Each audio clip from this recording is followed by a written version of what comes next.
নাই বলি, ও পণ্ডিত মশাই,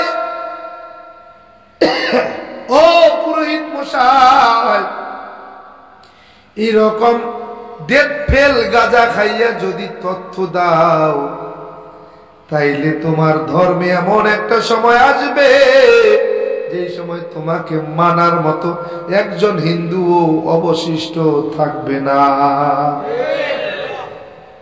এজন্য গাঁজাটা খাওয়ার সময় একটু ডেট এক্সপায়ার কিনা এটা দেখে খাইও কি,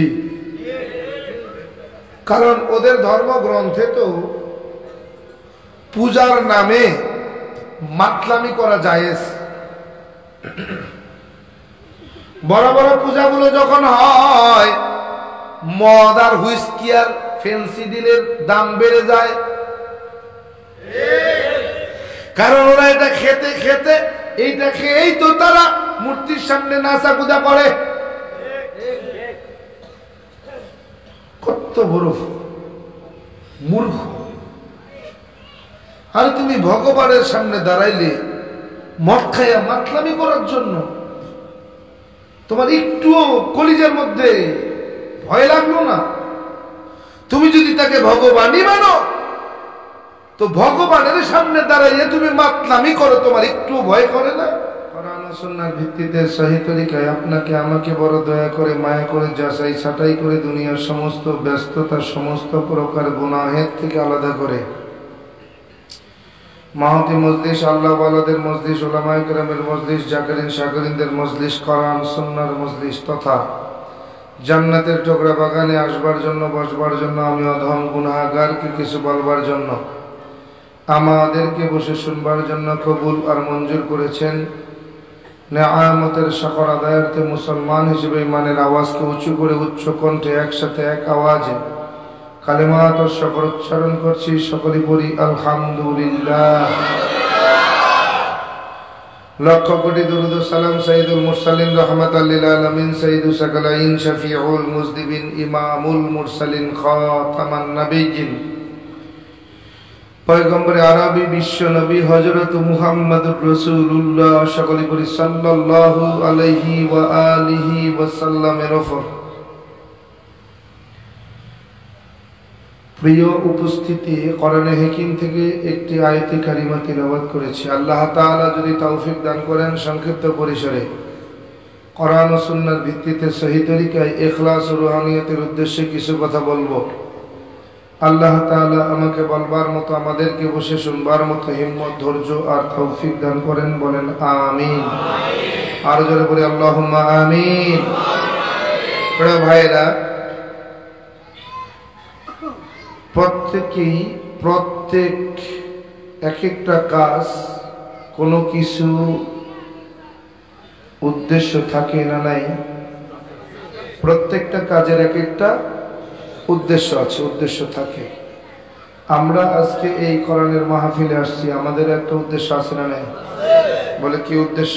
নও মুসলিম আসছে, চেহারা কেমন একটু দেখেই এরকম বলে, না রে যাই না দেখি, খালি তো জানি তো নও মুসলিম বাগদাদার কিচ্ছা ছাড়া কিচ্ছু কইতো না, যাই দেখি আজকে কি কয়। আরেক দলে কয় না, যা কয় কোক দেখি, ভুল কয় কি, ভুল কইলেই ধরে বসমু কি, নিয়ত এরকম না? তত্র ক মোহ ক শোক একত্ব মনুপস্যাৎ। হিন্দুরা তাদের লিখিত ধর্মগ্রন্থ বেদের মধ্যে বলেন, দুনিয়াতে শান্তি আর পরকালে মুক্তি যদি পেতে চাও, আর কোন রাস্তা নাই, পথ নাই, মত নাই, একমাত্র সৃষ্টিকর্তা এক আল্লাহকে মেনে নাও। সুবহানাল্লাহ বলেন না? কি বেজা দিলেন? ওদের ধর্মে কি আল্লাহর প্রশংসা থাকবে এই জন্য অনেক কষ্ট পাইছেন? হ্যাঁ, আপনি জানেন পৃথিবীতে 1250টা ধর্মগ্রন্থ পাওয়া যায়। এমন একটা ধর্ম নাই যে ধর্ম ইসলাম শ্রেষ্ঠ এই কথা বলে নাই। খুশি না? বলে অন্যান্য ধর্মরা কেন শ্রেষ্ঠ ধর্ম ইসলাম বলবে?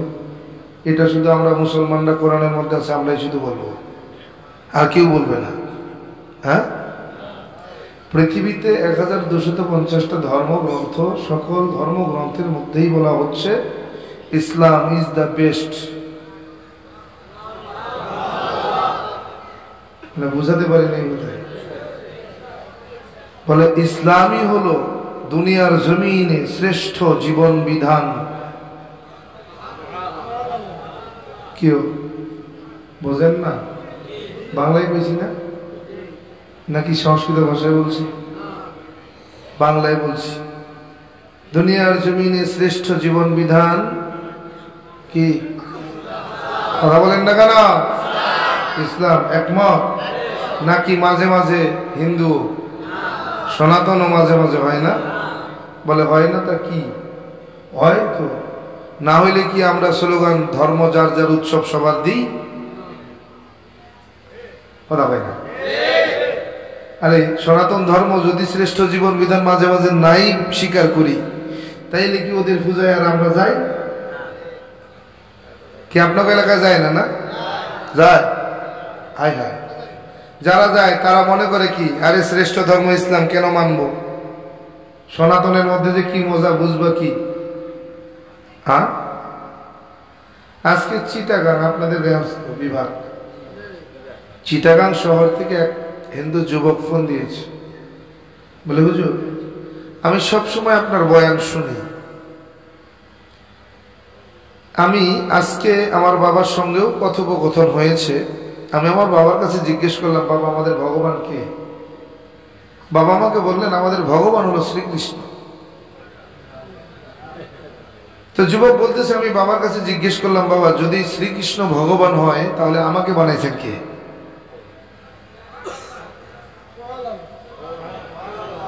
কথা বল না কেন? কি বেশি রাত করে ফেলছি? কষ্ট হয়ে গেছে? বেজার হয়েছেন আমার উপরে? খুশি? আসলে আমি বলি কেন আমার দেরি হয়েছে। এক নম্বর, আসছি একেবারে এই গ্রাম থেকে, বাড়ির থেকে রওনা করছি ঢাকা শহরে, আজকে এত পরিমাণে জ্যাম আমি কল্পনাও করিনি ঢাকা শহরে এত জ্যাম হয়। দুই নম্বর, কুমিল্লা রোডে দাউদকান্দি পার হয়ে কিছু দূর আসার পরে আচমকা আমার গাড়ির সামনে, অন্ধকার তো, আচমকা আমার গাড়ির সামনে এক বৃদ্ধ আসে হাজির। মানে ড্রাইভার যদি একটু চোখের পলক ফেলতে দেরি হতো তাহলে ওই বুড়োকে মেরে দেওয়া ছাড়া আর কোনো বুদ্ধি ছিল না। এমন ভাবে ব্রেকটা ধরছে আমরা সব গাড়ির সামনে পড়ে গেছি। যাক আল্লাহ তাআলা হেফাজত করেছেন। ওখান থেকে আসছি নোয়াখালীর দিকে ঢুকবো, চলে গেছি ফেনীর দিকে 14 কিলো, আবার 14 কিলো ফিরে আসছি। যদি আজকের এই ঝামেলাগুলো না হতো, এবার ঢাকাতে দেখেন, ঢাকাতে কুমিল্লা রোডে চিটাগাং রোডে ঢুকবো, চলে গেছি সেই যাত্রাবাড়ি পার হয়ে সেই আরেক দিক পোস্তগোলার দিকে। মানে ঢাকা শহর তো এখন চেনার কোনো উপায় নেই। আগে আমরা ভালো ছিলাম, রাস্তা চিনতাম। এই যে কি যেন দিছে ফ্লাইওভার দেওয়ার পরে যা অবস্থা হয়েছে, এক ফ্লাইওভার পার হইতে 2 বার টোল দিছি, ঘুরে ওইটাতেই যাই, আবার ঘুরে আসি, আবার ওইটাতেই যাই, 2 বার টোল। মানে এমন একটা অবস্থা হয়ে গেছে ঢাকা শহরে। ফ্লাইওভার দেওয়ার পরেও যে পরিমাণে জ্যাম, এই ফ্লাইওভার দিয়ে লাভটা হয়েছে কি কথা বল না, কোনো লাভ হয়েছে? তো লাভ হয়েছে ফ্লাইওভারের উপরে জ্যাম। আগে তো রাস্তায় ছিল, এবার ফ্লাইওভার দিয়েছে জ্যাম কাটানোর জন্য, এবার ফ্লাইওভারে জ্যাম। যাবেন কই? বাঙালি কি যে জিনিস আল্লাহ। এজন্য আসতে একটু দেরি হয়েছে, এজন্য আমি ক্ষমা প্রার্থী।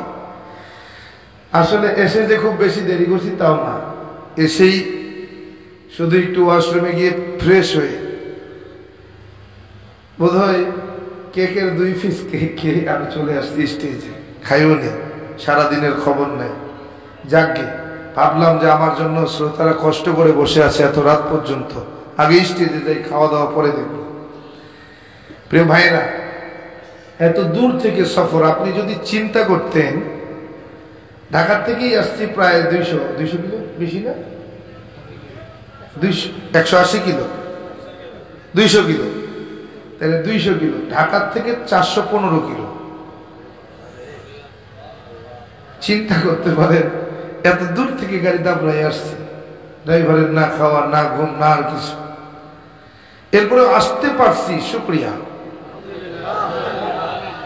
প্রিয় ভাইরা, এজন্য বলছি আজকে আমি আপনাদেরকে কি ওয়াজ শোনাবো আমি নির্ধারণ করে আসিনি, তবে এইখানে বসার পরে আল্লাহর কাছে বলেছি, মাহবুদ গো, জানি না এই এলাকার মানুষগুলোর জন্য কোন বয়ানটা প্রয়োজন, তবে আল্লাহ সেই বয়ানটা আমাকে দিয়ে করাইবেন, সেই বয়ানটা এই এলাকার মানুষের জন্য যেটা বয়ান প্রয়োজন সেই বয়ানটা আমার জবান দিয়ে বের করে দিয়েন। আমি খুতবার ভিতরে মনে মনে আল্লাহর কাছে দোয়া চেয়েছি, দোয়া করেছি আর খুতবা পড়েছি। আল্লাহ তাআলা আমার জবান থেকে যেই আয়াতে কারিমা বের করে দিয়েছেন এর উপরে আংশিক আলোচনা করেই ইনশাআল্লাহ তাআলা বিদায় নেব। তবে আমার কাছে যে আরজিটা আছে, হুজুর কেমনে মুসলমান হইলেন,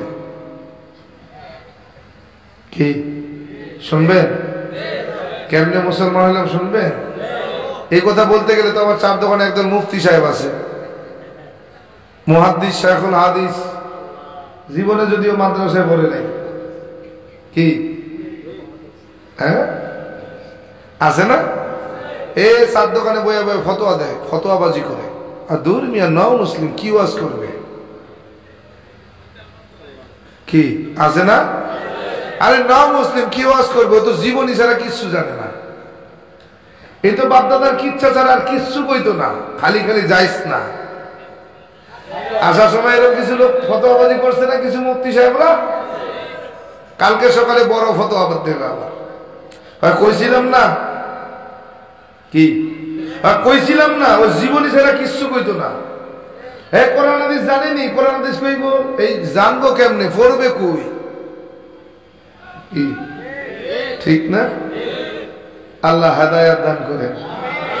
প্রিয় ভাইরা, আসলেই এলেম নাই, ওরা বলবে তারপরে বলবো না, আসলেই এলেম নাই, আমল তো নাই, এই চেয়ারে বসার যোগ্যতাও নাই, এরপরেও যে আল্লাহ তাআলা এই সম্মানের চেয়ারে বসাইছেন, আল্লাহ তাআলার বহুত বড় ইহসান। এমনি বসি নাই, বলে কেমনে বসাইলেন তাইলে? বলে আমার এলেমও নাই, আমল নাই, যোগ্যতাও নাই, তবে উম্মতের প্রতি একটা দরদ আছে, দরদ। এই দরদের কারণেই হয়তো আল্লাহ তাআলা এই সম্মানের চেয়ারে বসাইছেন। গতকালকেও এক হিন্দু ব্রাহ্মণ স্বামী আর স্ত্রী সহ কালেমা পড়ছে। বলে কেন? বলে ইসলাম গ্রহণ করার পিছনে কারণ হলো আমার ধর্ম আমার কাছে ভালো মনে হয় না। বলে তুমি জানলা কেমনে, বুঝলা কেমনে? বলে আপনার বয়ান শুইনা শুইনা দেখছি, আমি গবেষণা করে দেখছি যে আপনি যা বলছেন সবই সত্য। বলে আমি যেদিন বেদটা খুলে দেখবো, আমার বাবা আমাকে বলছেন, হ্যাঁ তুই বেদ খোলো কেন? বলে বেদ একটু পড়ে দেখতে চাই। তুই কি পড়বি, কি বুঝবি বেদের? দেখি একটু। আমি বেদ খুলে দেখলাম আপনার মন্ত্রের যে ব্যাখ্যাগুলো করছেন, মন্ত্রের যে নম্বরগুলো, অধ্যায় নম্বরগুলো, কিতাবের নামগুলো বলছেন, আমি একটু মিলাইয়া দেখছি। মিলাইয়া দেখলাম আপনার কথার সঙ্গে বেদের সঙ্গে হুবহু মিল পাওয়া যায়। এজন্য কালেমা পড়তে চাই। কালেমা পড়ে মুসলমান হয়েছে। গত মাসের 8 তারিখেও কালেমা পড়ে মুসলমান হয়েছে ওই বগুড়া গাইবান্ধার মধ্যে এক যুবক। গত 30 তারিখেও কালেমা পড়ছে, আজ গতকালকেও পড়ছে। কেন কেন? বলে এগুলো ইসলাম গ্রহণ করার পিছনে আমি কোন ধর্মকে খাটো করার জন্য বলছি না। যার কাছে যার ধর্ম দামি, আমার কাছে যেমন আমার ইসলাম সবচাইতে দামি, হিন্দুদের কাছে সনাতন সবচাইতে দামি। এজন্য কারো ধর্মকে খাটো করার জন্য বলছি না, তবে যে কথাগুলো না বললেই নয়, এগুলো বলাই দরকার। আজকে বাংলাদেশে শুধু না, গোটা বিশ্বের জমিনে অমুসলিমেরা দলে দলে কালেমা পড়ে মুসলমান হইতেছে। কারণ কি? বলে তাদের ধর্মগুরুদের মাতালের মতো কথা বলার কারণ। বলে কেমন? এই সপ্তাহ বা 10 দিন ধরে একটা ভিডিও ঘুরতেছে ইউটিউব আর ফেসবুকের ভিতরে। এক পুরোহিত পণ্ডিত, হিন্দুরা যাকে প্রভু বলে, প্রভু কেন বলে? বলে প্রভু তো সৃষ্টিকর্তা, কিন্তু মানুষকে কেন প্রভু বলি? প্রভুর জ্ঞানে জ্ঞানী যিনি তাকেই প্রভু বলি। নাউজুবিল্লাহ কইতেন না? প্রভুর জ্ঞানে জ্ঞানী যিনি তাকেই প্রভু বলি। এই প্রভু বলতেছেন যে শোনো দুনিয়ার মানুষ, তোমরা ভাবছো স্বর্গে গেলে সুখে শান্তিতে বসবাস করবে?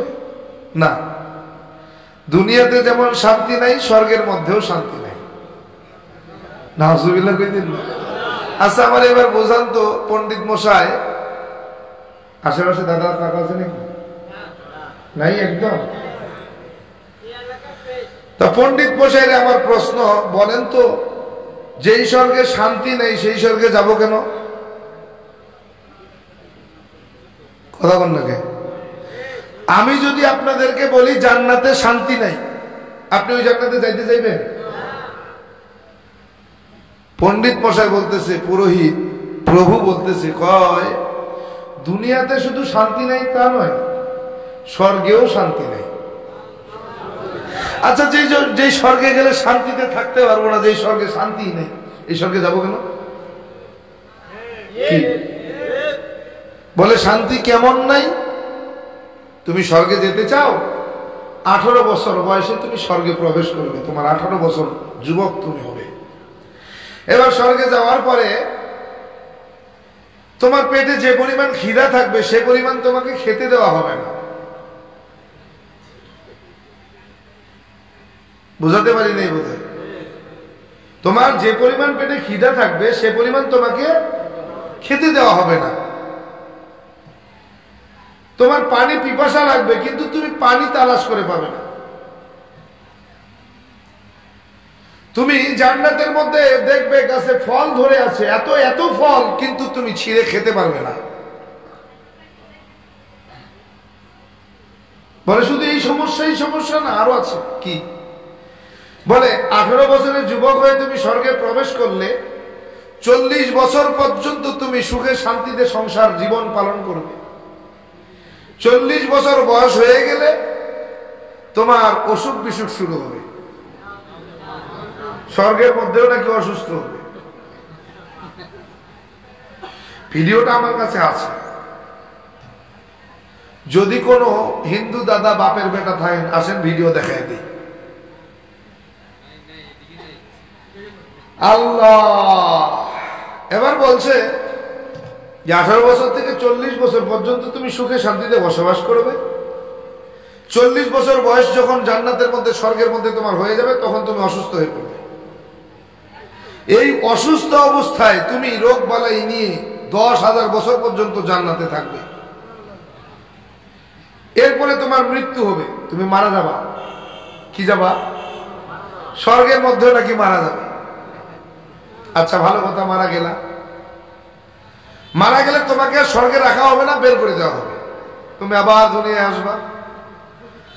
আসার পরেই তুমি আবার মানব জন্ম পাবে না, 84 লক্ষ বছর অপেক্ষা করা লাগবে। কত বছর? 84 লক্ষ বছর তোমার অপেক্ষা করতে হবে মানব জন্ম পাওয়ার জন্য। 84,000 বার তোমার জন্মের পরিবর্তন ঘটবে। কখনো ঘাস, কখনো গাছ, কখনো মাছ, কখনো কুকুর, কখনো শ্রীগাল, কখনো বা বাদর, কখনো হবে তুমি নদীর মাছ, কখনো কুকুর, কখনো শ্রীগাল, কখনো কুকুর, কখনো শুয়োর। এই নাকি তার জন্মের পরিবর্তন ঘটতে থাকবে। এভাবে 84,000 বার পরিবর্তন হবে। এরপরে তুমি মানব জন্ম ফিরে পাবে। নাউজুবিল্লাহ কইতেন না? তাইলে 84 লক্ষ বছরে 84,000 বার জন্মের পরিবর্তন। কখনো ঘাস, তুমি যদি ঘাস হয়ে যাও, ছাগল আর গরুতে তোমাকে খেয়ে ফেলবে। তোমার জন্ম ছাগল আর গরুর পেটের মধ্যে হবে। নাউজুবিল্লাহ কইতেন না? যদি তুমি মাছ হয়ে যাও, বিশেষ করে কই মাছ, কি মাছ? কই মাছ যদি হয়ে যাও, তাহলে তো এত তাড়াতাড়ি মরবে না। কি কই মাছ চেনেন না আপনারা? এত তাড়াতাড়ি মরে? কই মাছ যদি হয়ে যাও, তাহলে তো খুব তাড়াতাড়ি তোমার মৃত্যু হবে না, তুমি মারা যাবে না।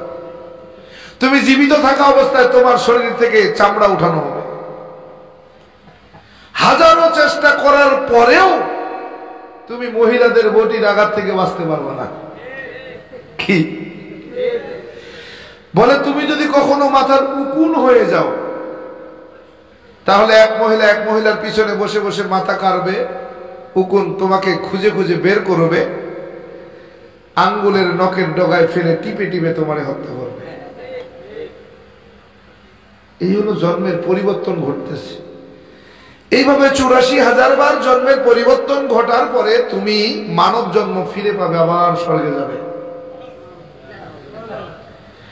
স্বর্গে যাওয়ার পরে আবার তুমি 40 বছর পর্যন্ত আবার সেই রকম তুমি জীবন যাপন করবে। ফল খেতে চাইবে, শুধু দেখবেই, খেতে পারবে না। আল্লাহ, এজন্যই তো আমার আল্লাহ বলেন, ইন্নাল্লাযীনা কাফারু মিন আহলিল কিতাবি ওয়াল মুশরিকিনা ফী নারি জাহান্নাম খালিদিনা ফিহা উলাইকা হুম শাররুল বারিয়াহ ইন্নাল্লাযীনা আমানু ওয়া আমিলুস সালিহাতি উলাইকা হুম খায়রুল বারিয়াহ জাযাউহুম ইনদা রাব্বিহিম জান্নাতু আদনিন তাজরি মিন তাহতিহাল আনহার খালিদিনা ফিহা আবাদা।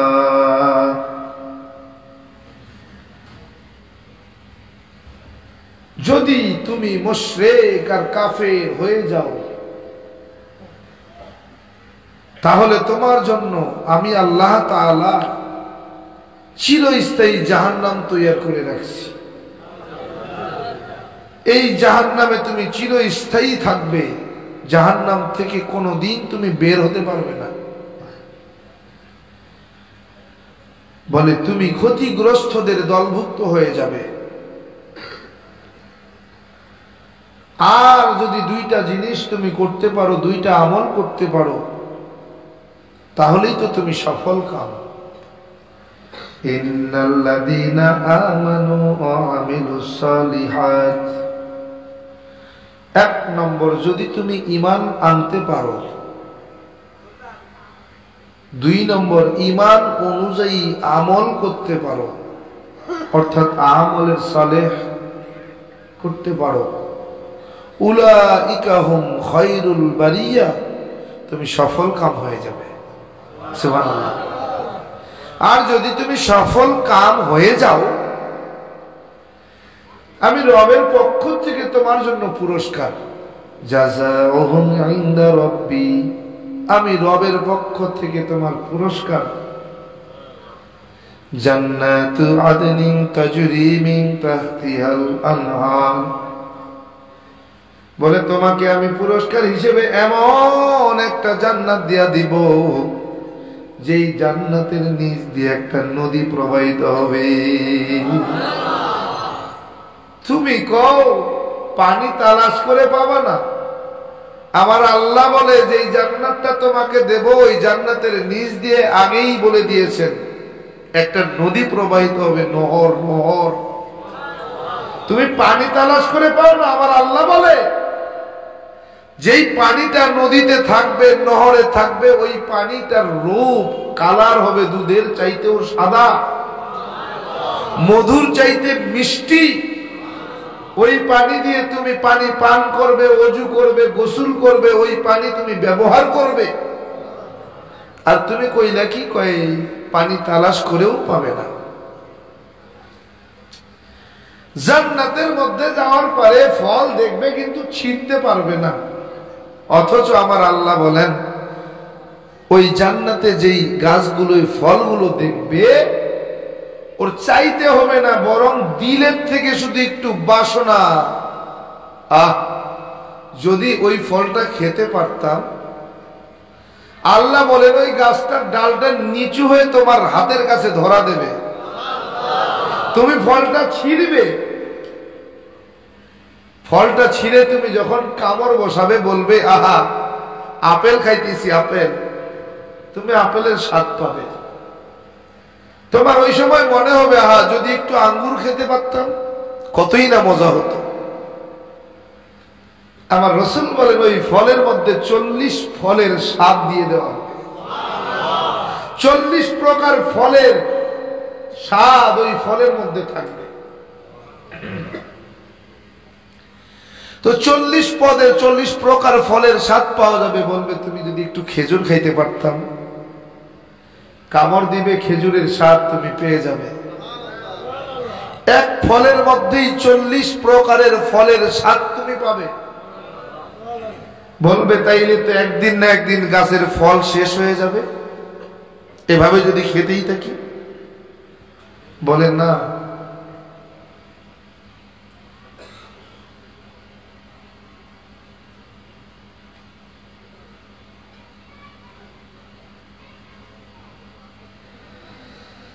আল্লাহ ঠিক আছে। তো কি বলতেছিলাম, ফল। তো এভাবে যদি আমরা খেতে থাকি একদিন তো শেষ হয়ে যাবে, ঠিক না? বলেন না, শেষ হবে না। কেমন? আমার কলিজার টুকরা সন্তান মেয়েরে ডাক দিয়ে বললাম আম্মা জান আপনার কাছে আমার একটু অঙ্ক আছে, আপনি অঙ্কটার অ্যান্সার কি দিতে পারবেন? বলে আব্বু কেন পারবো না, এমন কি অঙ্ক যেই অঙ্কের রেজাল্ট আমার জানা নাই? আমি বললাম আম্মা জান সহজ একটা প্রশ্ন। বলে কি? আমি বললাম একটা আপেল গাছে 10টা আপেল আছে, আপনি যদি এখান থেকে একটা খেয়ে ফেলেন আর কয়টা থাকবে? কয়টা? সহজেই বলে ফেললেন না? কিন্তু কলিজার টুকরা সন্তান বলে আব্বা জান এই প্রশ্নের জবাব দেওয়ার আগে আমার কিছু জানার আছে, আপনি কি আমাকে বলবেন? কি? বলে আব্বু আপনি যে আপেল গাছের কথা বলছেন এই গাছটা কোথায়, দুনিয়ার জমিনে না জান্নাতের জমিনে? হ্যাঁ বললাম কেন? বলে এই আপেল গাছটা যদি দুনিয়ার জমিনে হয় তাহলে 10টা আপেল থেকে একটা খেয়ে ফেললে 9টা থাকে, আর এই গাছটা যদি জান্নাতের জমিনে হয় 10টার থেকে একটা ফল খেলে 10টাই থাকবে, একটা ফলও কমবে না। এজন্যই তো আমার রাসূল বলেন ফলটা ছিলার সঙ্গে সঙ্গে ওই গোটায় আরেকটা ফল হয়ে উপরে উঠে যাবে, শেষ হবে না। কিন্তু তারা বলল কি ফল দেখবে কিন্তু খেতে পারবে না। আজি কেমন মূর্খ! অথচ তাদের ধর্মগ্রন্থ বলে জন্ম বৈকুণ্ঠ পরিণতিত জপি নাম মুহাম্মদ। তুমি যদি পুনরায় পুনর্জন্ম নিয়া তুমি যদি আবার ওই স্বর্গে যেতে চাও, বৈকুণ্ঠ নামক স্বর্গ, যেই বৈকুণ্ঠ নামক স্বর্গে একবার প্রবেশ করবে আর বাহির হওয়া লাগবে না। তাদের ধর্মগ্রন্থ বলছে ওই স্বর্গে যদি যেতে চাও, যে স্বর্গে একবার গেলে আর বের হওয়া লাগে না, ওই স্বর্গে যেতে হলে আর কোনো কাজ নাই, রাস্তা নাই, আর কোনো পথ নাই, মত নাই, অপরিণতিত জপি নাম মুহাম্মদ। মুহাম্মদের জীবন আদর্শ তোমার জীবন আদর্শ বানাও। এই কাজটা করতে পারলে তুমি স্বর্গে গেলে আর বাইরে হওয়া লাগবে না, 10,000 বছরের জন্য না। তুমি গাছের ফল খেতে পারবে না, না, তুমি শুধু মনে মনে ভাবনার সাগরে ভেসে যাবে। জান্নাতের উপর দিয়ে পাখিগুলো উড়ে যাবে। তুমি এই পাখিগুলো কখনোই খাও নাই। দুনিয়ার জমিনে তোমার বড় শখ ছিল, যদি বক ধরতে পারতাম বড় মজা করে খেতে পারতাম, যদি ঘুঘু পাখি ধরতে পারতাম মজা করে খেতে পারতাম। আল্লাহ পাক রব্বুল আলামিন বলে, এমন খানা তোমাকে জান্নাতে খাওয়ানো হবে যেটা তোমার পরিচিত, তুমি যেটা খেয়ে অভ্যস্ত ছিলে। কুল্লামা রুজিকু মিনহা মিন সামারাতির রিজকা, তোমাকে এমন খাবার খাওয়ানো হবে যেই খাবারগুলো তুমি দুনিয়ায় পছন্দ করতে কিন্তু তুমি খেতে পারতে না। জান্নাতের মধ্যে যাওয়ার পরে তোমাকে সেই খাবারগুলোই দেওয়া হবে যা তুমি পছন্দ করতে।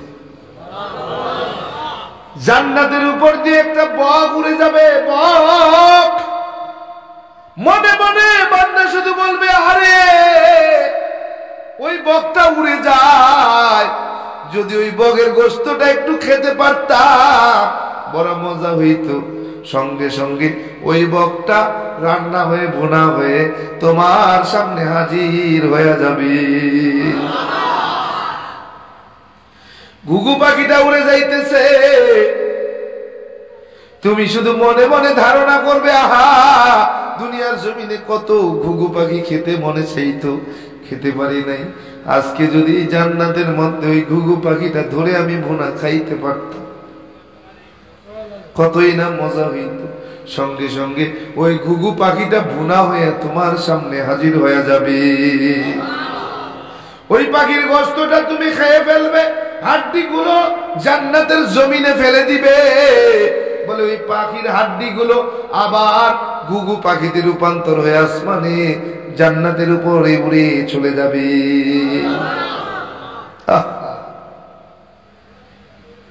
এজন্যই বলি, ও পণ্ডিত মশাই, ও পুরোহিত মশাই, এরকম ডেট ফেল গাঁজা খাইয়া যদি তথ্য দাও, তাইলে তোমার ধর্মে এমন একটা সময় আসবে যে সময় তোমাকে মানার মতো একজন হিন্দু অবশিষ্ট থাকবে না। এজন্য গাঁজাটা খাওয়ার সময় একটু ডেট এক্সপায়ার কিনা এটা দেখে খাইও। কি কারণ ওদের ধর্মগ্রন্থে তো পূজার নামে মাতলামি করা জায়েজ। বড় বড় পূজাগুলো যখন হয়, মদ আর হুইস্কি আর ফেন্সিডিলের দাম বেড়ে যায়, কারণ ওরা এটা খেতে খেতে এইটা খেয়েই তো তারা মূর্তির সামনে নাচাকুদা করে।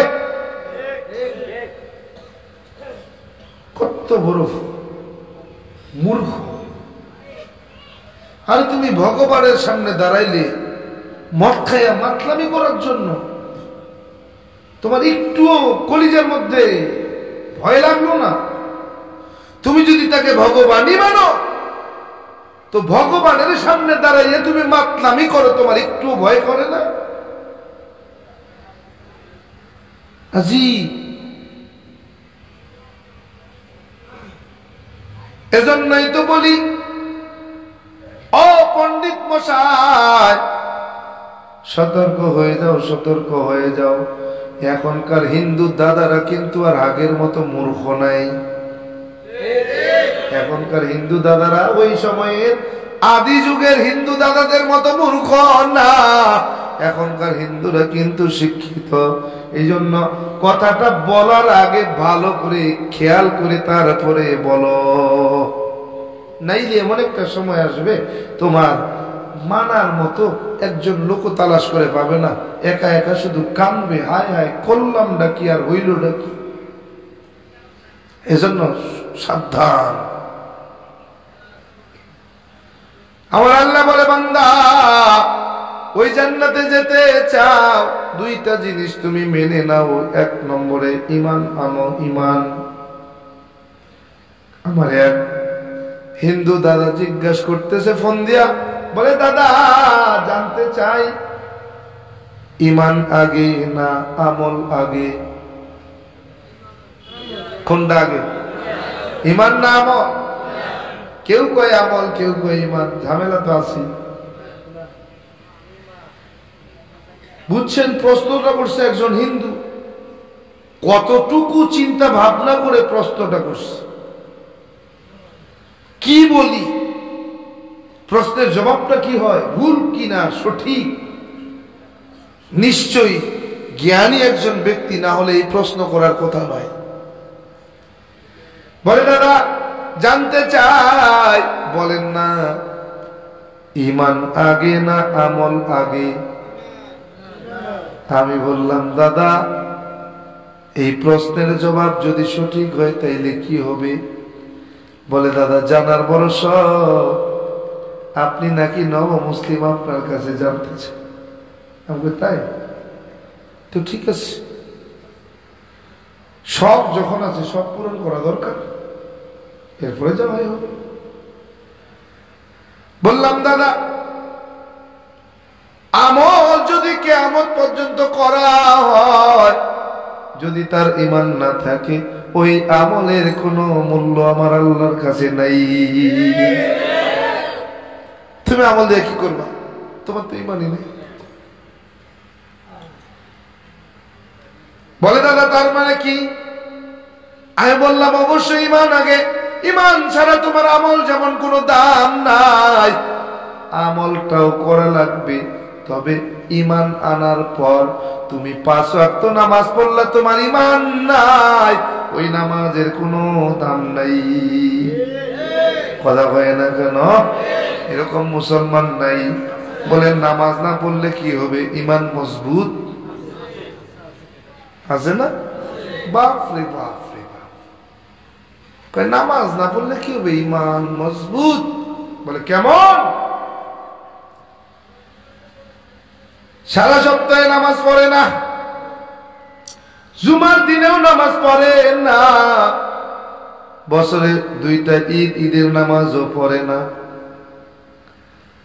মানুষ মারা গেলে জানাজা পড়তে হয় তাও সে যায় না, কিন্তু মুসলমান নাম সে ভুলে না। কয় কি মুসলমান? কয় কি কয় না? আমি যদি বলি তুমি মুশরিক, না হয় কাফের, হয় বেড়া কথাবার্তা ঠিক করে কও। নামাজ পড়ি না তাই কি? জুমা পড়ি না তাতে কি? ঈদের নামাজ পড়ি না তাতে কি? জানাজায় যাই না তাতে কি? গরুর গোশত খাওয়ার বেলায় কিন্তু কম খাই না, এই জন্য মুসলমান নাই। এরা আছে আজকে কয় নামাজ নাই, রোজা নাই, নাম রাখছে মুসলমান। অথচ আমার রাসূল বলেন বাইনার রজুলি ওয়া বাইনাল কুফরি ওয়া শিরকি তারকুস সালাহ, আও কামা ক্বালা নবী আলাইহিস সালাতু ওয়াস সালাম। আমার রাসূল ডাক দিয়ে বলে কাফের, মুশরিক আর মুসলমানের মধ্যে ব্যবধান হলো নামাজ। মুসলমান নামাজ পড়ে, কাফের আর মুশরিক নামাজ পড়ে না। কি এই হাদিস অনুযায়ী এখন আসেন কয়জন মুসলমান আছেন? আছেন তো? কি মুসলমানের ঘরে জন্ম নিয়ে মুসলমান, এই মুসলমানের অভাব নেই। আফসোস মুসলমান জাতির জন্য। আরে মুসলমান জাতি ছিল একসময় বীরের জাতি, এখন মুসলমান জাতি হয়েছে বিড়ালের জাতি। যদি তাই না হতো তাহলে কি ধর্ম যার যার উৎসব সবার এই স্লোগান দিতে পারত? যদি তাই না হতো তাহলে কি বড় এক চেয়ারে বসে কখনো দুনিয়ার অশান্তি দূর করে শান্তি আনার জন্যই দেবী দুর্গার আবির্ভাব ঘটেছে এই কথা বলতে সাহস পাইতো? কথা বল না কেন? এই কথা বলার পরে বলে কি, কয় এটা আমার দলের চেতনা, এটা আমার দলের চেতনা। বলি ওই দল যারা করেন আপনারও কি চেতনা একই চেতনা? বলে কি দেবী দুর্গার আবির্ভাব ঘটেছে অশান্তি দূর করে শান্তি আনার জন্য। ঈমান আছে? তার সেরা কত বড়, তার সেরা। মুরব্বীরা কইতো শুনতাম, মানুষের বয়স বাড়লে নাকি মাথা মেন্টাল হয়ে যায়, মেন্টাল। তা আমার তো মনে হয় বয়সের সাথে সাথে ব্রেনে মাথার তার ছিঁড়ে গেছে, নাইলে কথা বলতে পারার কথা নয়। কোন মুসলমান ঈমান থাকা সত্ত্বে এই কথা বলতে পারে না দুনিয়ার জমিনে অশান্তি দূর করে শান্তি আনার জন্যই দেবী দুর্গার আবির্ভাব ঘটেছে। এই সমস্ত নাস্তিকেরাই তো স্লোগান দেয় ধর্ম যার যার উৎসব সভা। এই সমস্ত নাস্তিকেরাই তো স্লোগান দেয় আমরা কোরআনের সংবিধানে কোরআনের রাজনীতি করি না। এই সমস্ত নাস্তিকেরাই তো স্লোগান দেয় নারে তাকবীর আল্লাহু আকবার, আমাদের দলের তাকবীর না। বেজার হইতেছে? আল্লাহ, প্রিয় ভাইরা আমার, কয় নামাজ না বললে কি ঈমান? যার নামাজ নাই তার ঈমান আছে? আর ঈমান গ্রহণের পরে প্রথম কাজই হলো নামাজ। তো তোমার নামাজ নাই তো তোমার ঈমান কিসের? আবার একদল আছে নামাজ পড়ি না, আমরা তো দেখায় নামাজ পড়ি না, ভিতরে ভিতরে গোপনে গোপনে পড়ি। কেউ হ্যাঁ আমরা ধ্যানের নামাজ পড়ি, ধ্যানে মানুষ দেখায় পড়ি না, গোপনে করে, গোপনে আছে না? কি কইতাম, কইতে গেলেই তুমি পড়। প্রিয় ভাইরা আমার, এজন্য ইসলাম গ্রহণ কিন্তু এমনি করি নাই। 12 মাসে 13 পূজা, 33 কোটি দেবদেবী, তুলসীর গাছের তলায় 64 কোটি ভগবান। আমি সংস্কৃত ভাষার উপরে পাণ্ডিত্য নিয়ে ডিগ্রি নিয়ে দেখলাম বেদ, পুরাণ, রামায়ণ, মহাভারত, জন্দাবেস্তা, স্মৃতি, শ্রুতি, মনুসংহিতা, শ্রীমদ ভাগবত গীতা, রাজভোগ, কালীভোগ ছাড়াও অসংখ্য কিতাবাদি গবেষণা কইরা 44,441 খানা মন্ত্র পইরা দেখলাম 30,000 মন্ত্র শুধু মুসলমানদের গুণগান। আরো আসতে কর প্রিয় ভাইরা, 30,000 মন্ত্রের কেবল অর্ধেক, একটা মন্ত্রের অর্ধেকটা বলছি, ও না 1.5টা বলে ফেলছি। এখনো জমা আছে 29,998। এই 30,000 মন্ত্র কোরআনে হাকিমের 30 পারা 114টি সূরা, 6,666 মতান্তরে 6,238 আয়াতের সঙ্গে মিল পাওয়া যায়। কোরআনে হাকিমের প্রত্যেকটি আয়াতের সঙ্গে কয়েক শত মন্ত্র পাঠ করে শোনানো যায়। প্রত্যেকটি মন্ত্রের কিতাবের নাম, অধ্যায় নম্বর, পৃষ্ঠা নম্বর, শ্লোক নম্বর পর্যন্ত বলা যায়। এমনি এমনি মুসলমান হই নাই। মনে করছেন গরুর গোশত খাওয়ার লোভে? আপনি গরুর গোশত খান দেখে আমিও গরুর গোশত খাওয়ার লোভে মুসলমান হয়েছি? একদম মিথ্যা কথা। গরুর গোশত খাওয়ার আশায় মুসলমান হইলে, আরে মিয়া গরুর গোশত তো এখন হিন্দুরাও খায়, কি খায় না? হয়তো আপনি চোখে দেখেন না, কসাইয়ের কাছে যাই জিজ্ঞেস করেন কয়জন হিন্দু গরুর গোশত কেনে আর কয়জন কেনে না। গরুর গোশত খাইলেই যদি মুসলমান হইতো বাংলাদেশে হিন্দুই থাকতো না। কথা কন না কেন? আপনি তো গরু খাওয়া মুসলমান মিয়া,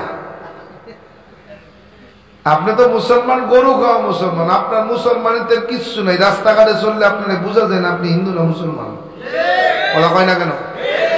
রাস্তাঘাটে চললে যদি আপনি গাড়ি সড়ক দুর্ঘটনায় মারা যান তো আপনারা চিনার কোনো উপায় নেই। এখন চিতায় দেবে না দাফন করবে, কি করবে?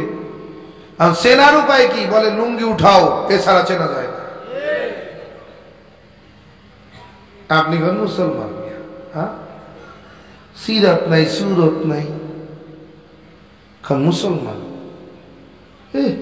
বড় মুসলমান আছে। আল্লাহ হেফাজত করেন। প্রিয় ভাইরা আমার, এজন্য আলোচনার মাঝখানতে যদি কোনো মন্ত্র বলার প্রয়োজন মনে করি বলবো। জীবনী শুনতে হবে নাকি একটু কোরআন হাদিসের আলোচনা শোনা দরকার আছে? হ্যাঁ, জীবনীতে ফায়দা নাই, তবে কোরআন হাদিসে ফায়দা আছে। ফাযাক্কিরিন নাফাতিয যিকরা তানফাউল মুমিনিন। আল্লাহ তাআলা বলেন, হে নবী আপনি ওসিয়ত করুন, নসিহত করুন, ওয়াজ করেন, কোরআনের ওয়াজ করেন। ওয়াজে কি হবে? বলে বেঈমানরা ঈমান আনবে, ঈমানদারদের ঈমান মজবুত হবে।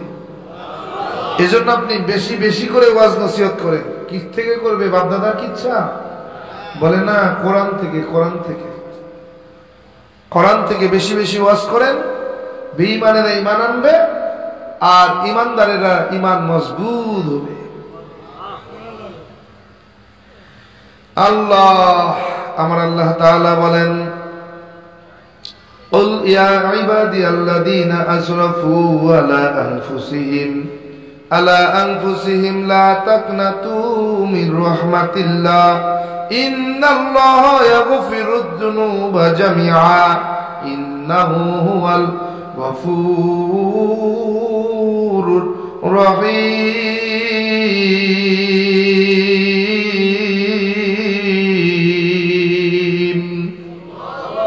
আল্লাহু আকবার।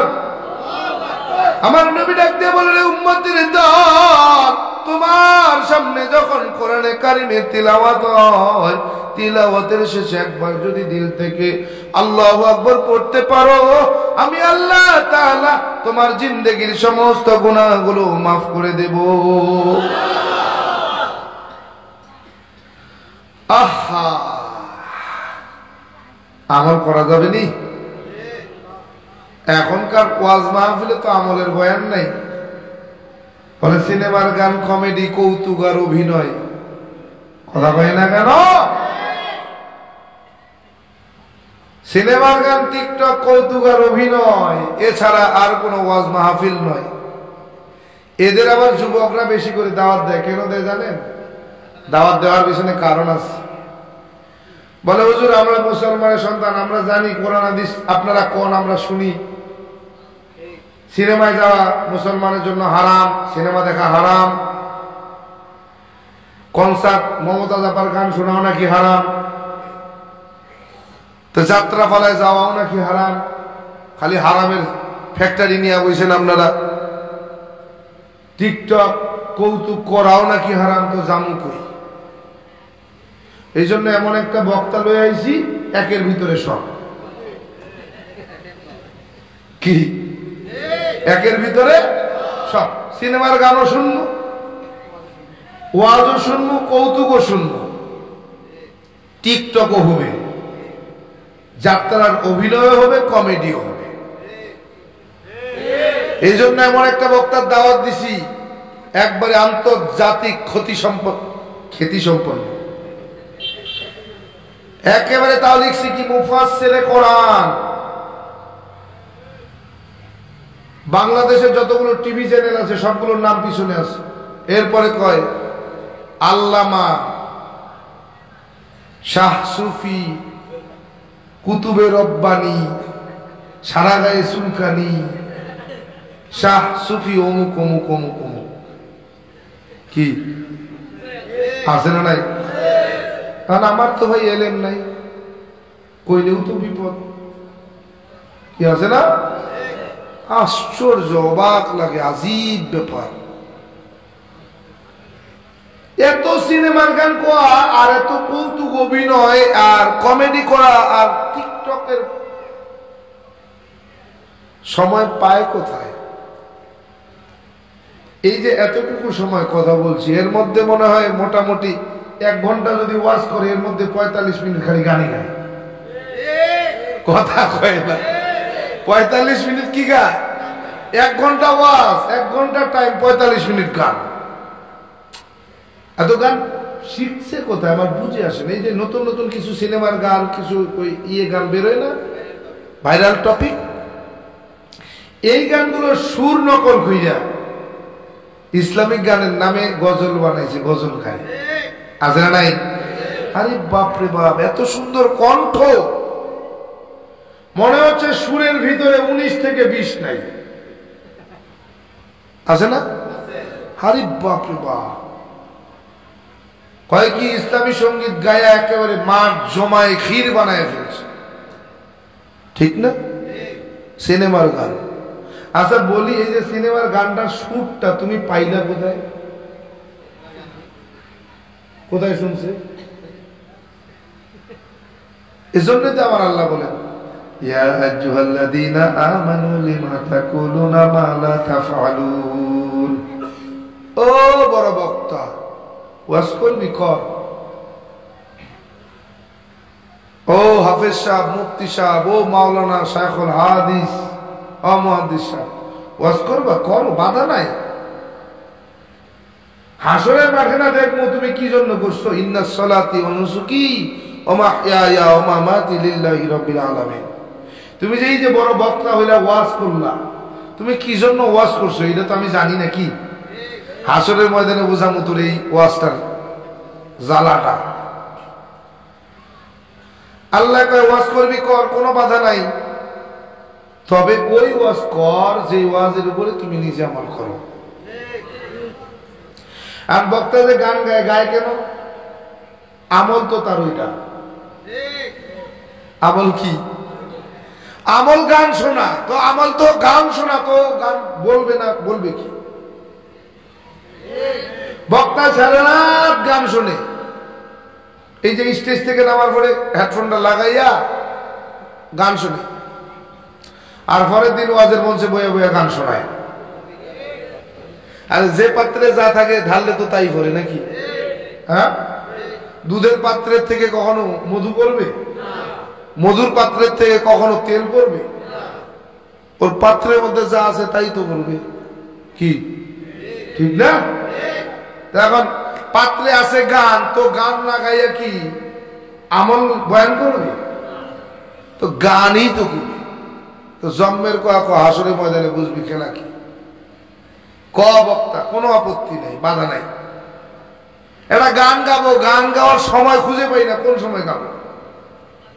আর একটু শের কবো, তাও সময় পাই না, কোন সময় কবো? এই 2 মিনিটের মধ্যে একটা ছোট আমল শিখাই দাও, উম্মতের ফায়দা হবে। কি তুমি ছোট্ট একটা আমল শিখাই দাও, উম্মতের ফায়দা হবে। ওই গান শুনে কি ফায়দা হবে বলো? কান সুখ ছাড়া আর কিছু ফায়দা আছে? ফায়দা কি? বলে কালকে বক্তা যা ওয়াজ করছে, মাঠ কাঁপাই ফেলছে। কয় কি ওয়াজ করছে? কয় মনে নাই। কি কথা রাখে? কয় ওয়াজ যা করছে শ্রোতা একটাও চোখের পানি ধরে রাখতে পারে না, কিন্তু কি ওয়াজ করছে কয় মনে নাই। তো ওয়াজ করে আর ওয়াজ শুনি লাভটা কি? লাভ আছে? আল্লাহ আমাদেরকে সহি বুঝদান করেন। বিশেষ করে আমাকে আল্লাহ তাআলা হেদায়েতের উপরে চলার তৌফিক দান করেন। এই যে কথাগুলো বলতেছি, মূলত এই কথাগুলো কাউকে বলছি না, সর্বপ্রথম আমাকে বলছি। আমাকে, আমার ভিতরে যেন এই স্বভাবটা জাহির না হয়ে যায়। প্রিয় ভাইরা, এইটা হলো শেখার মঞ্চ। এখান থেকে উম্মত আমল শিখবে। এই যে ছোট্ট একটা আমল, আমার নবী বলেন, তোমার সামনে যখন কোরআনে কারিমের তিলাওয়াত হয়, তিলাওয়াতের শেষে দিল থেকে একবার আল্লাহু আকবার বলো, তোমার জিন্দেগির সমস্ত গুনাহগুলো আমার আল্লাহ মাফ করে দেবে। ছোট্ট একটা আমল না, সময় লাগছে 2 মিনিট, একটা আমল হয়ে গেছে। আমার রাসূল বলেন, এরে উম্মতের দল, এই মজলিসটা এমন একটা দামি মজলিস, এই মজলিসে বসলেই জিন্দেগির গুনাহ মাফ। বলে এটা এমন একটা দামি মজলিস, এই মজলিসে বসে একবার যদি পড়তে পারো সুবহানাল্লাহ, আলহামদুলিল্লাহ, লা ইলাহা ইল্লাল্লাহু, আল্লাহু আকবার বলতে দেরি হবে। এই আসমানের জমিনের মধ্যে যদি সোনা দিয়ে ভরে দেওয়া হয়, সোনার রূপা যদি আল্লাহর রাস্তায় দান করে দেওয়া হয়, যে পরিমাণ সওয়াব পাওয়া যায় এই মজলিসে বসে একবার সুবহানাল্লাহ আলহামদুলিল্লাহ লা ইলাহা ইল্লাল্লাহ আল্লাহু আকবার বলনেওয়ালার আমলনামায় সমান সওয়াব লিখে দেওয়া হয়। আমল তালাশ করে পাও না, কত আমল তোমার চারপাশে দিয়ে ঘুরে বেড়ায়, তুমি করো না। এই যে আমরা ছোট্ট মাদ্রাসার বাচ্চাটার থেকে শুনতেছিলাম আসমাউল হুসনা, আল্লাহ তাআলার 99 নাম। আমি আপনাদের কাছে জানতে চাই, বলেন তো আল্লাহর নাম কত? কত কত? 99। কিন্তু আমরা জানি 99। বলে হ্যাঁ হ্যাঁ কোরআনের মধ্যে আছে 99, আল্লাহর নাম তো 99। না না, আমার রাসূল ডাক দিয়ে বলে রে উম্মতের দল, আল্লাহ তাআলার নাম 99 নয়, আল্লাহ তাআলার নাম হলো 3000। সাহাবায়ে কেরাম ডাক দিয়ে বলে ও পয়গম্বর 3000 নামের দলিল কই? পয়গম্বর ডাক দিয়ে বলে রে উম্মত শুনে রাখো, হিসাব করে মিলাইয়া নাও, 1000 নাম শুধুমাত্র আল্লাহর ফেরেশতারা জানে, কোন নবী রাসূল তা জানে না, দুনিয়ার কোন মাখলুক তা জানে না। আর 1000 নাম শুধু নবী রাসূলগণ জানে, আল্লাহর কোন ফেরেশতাও জানে না, দুনিয়ার কোন মাখলুক তা জানে না। তাওরাতের মধ্যে 300, জবুরের মধ্যে 300, ইনজিলের মধ্যে 300, কোরআনে কারিমের মধ্যে 99। কত হইছে? 3000 পড়ছে? পড়ছে? ভালো করে হিসাব করছে? কত কম? এক এক এক।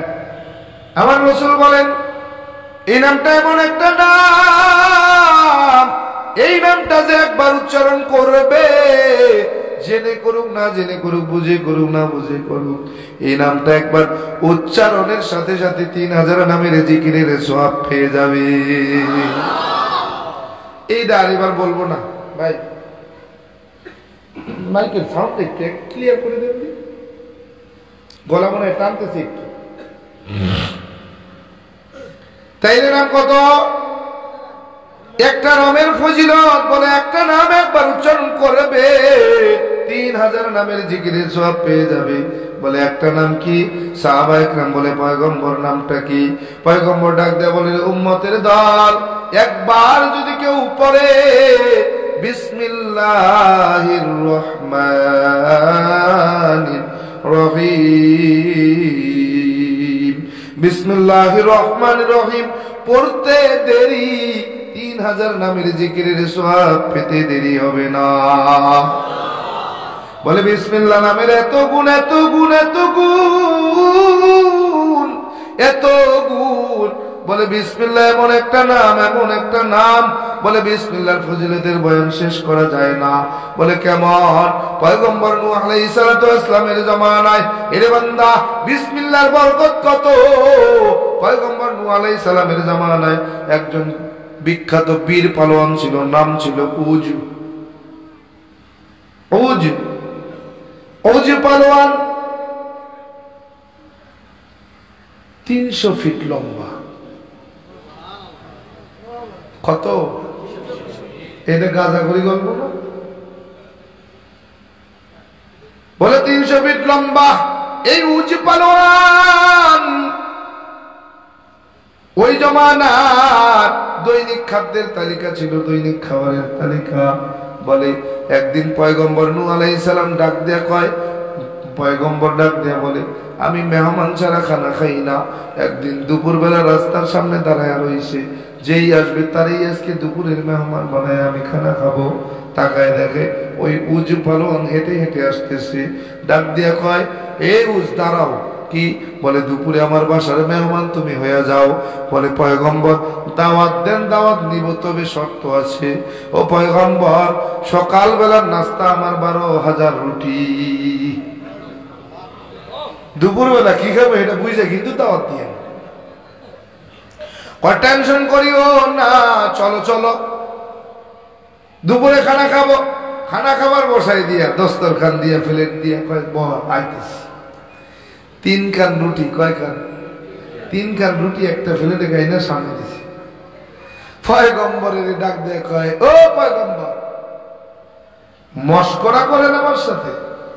হ্যাঁ, কইলাম সকালবেলার নাস্তা হলো 12,000 রুটি, আর আপনি মোটে 3টা দিলেন।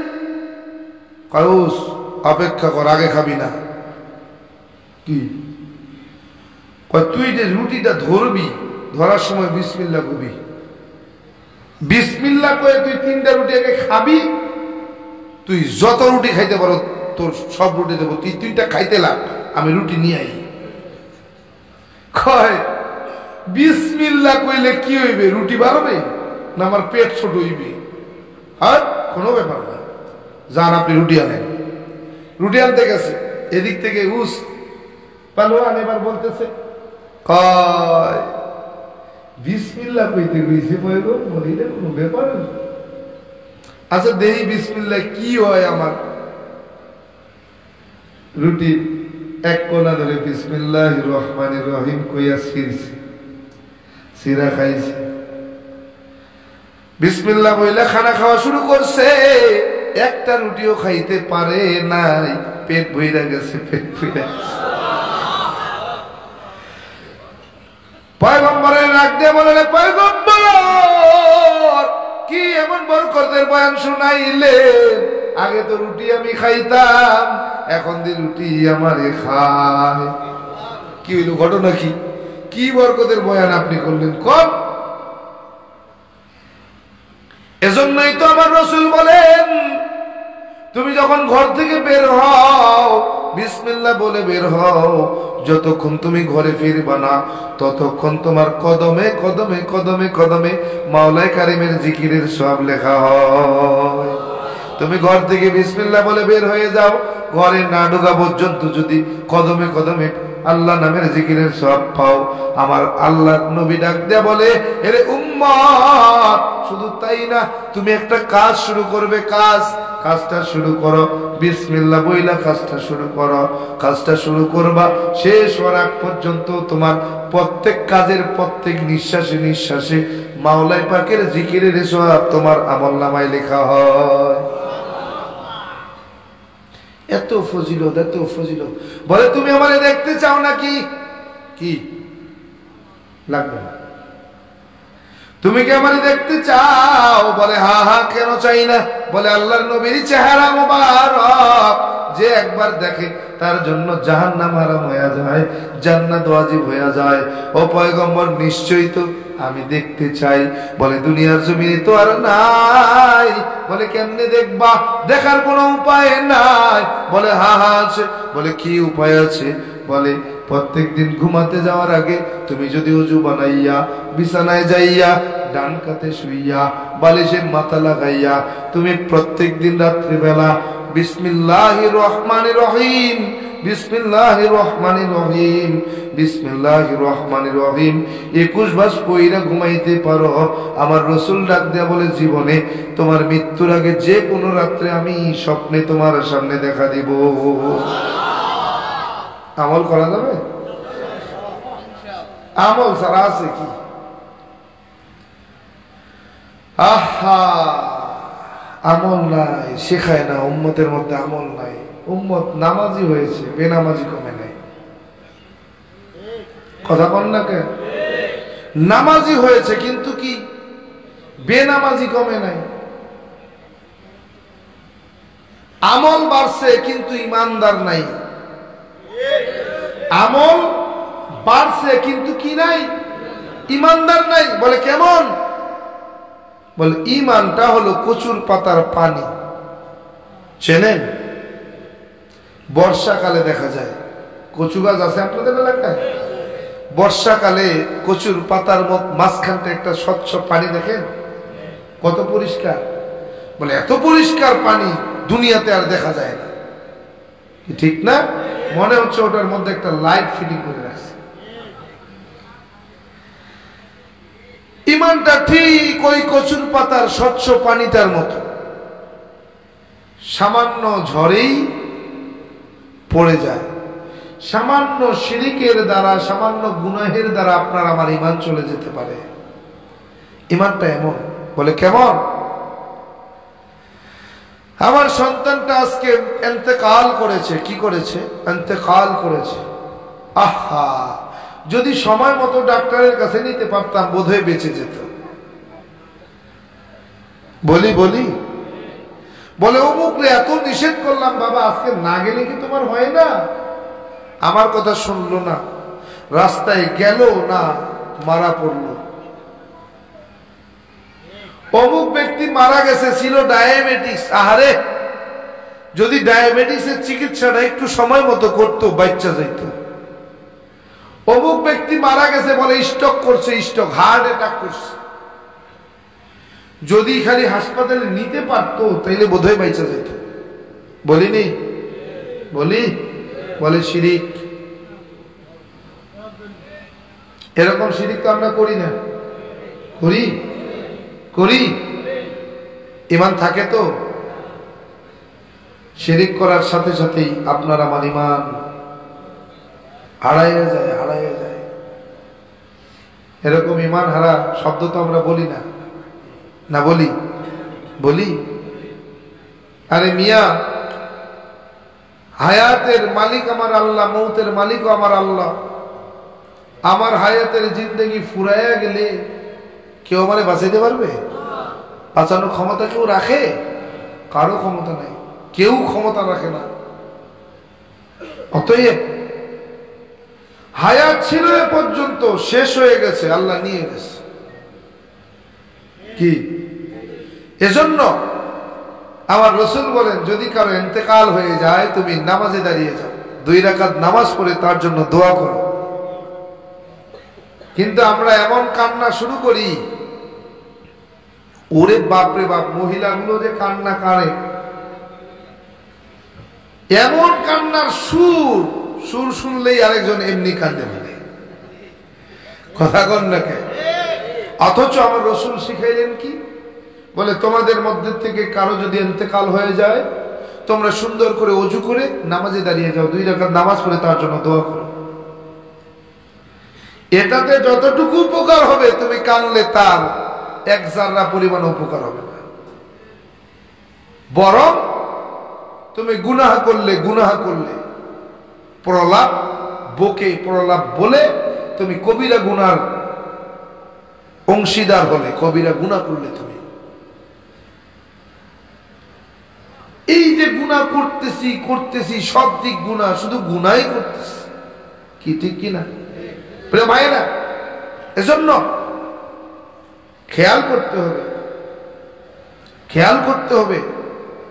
আমরা শুধু খেয়াল না করার কারণেই আজকে আমরা পিছিয়ে গেছি। তেমন এই যে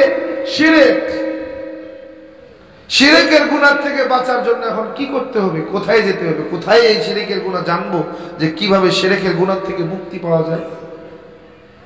এজন্যই তো মসজিদ আর মাদ্রাসা,